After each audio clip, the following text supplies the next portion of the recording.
Habang nagdadrive ako, napansin ko ang mga aso sa gilid ng daan. Tahimik lang sila, tila sanay na sa gutom at sa kawalan ng pansin ng tao. Nakakalungkot lang isipin na araw-araw silang lumalaban para mabuhay.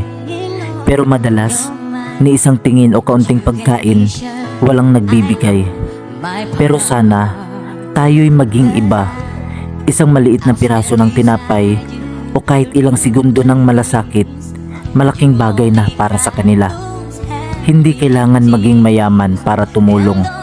Kailangan lang natin maging tao.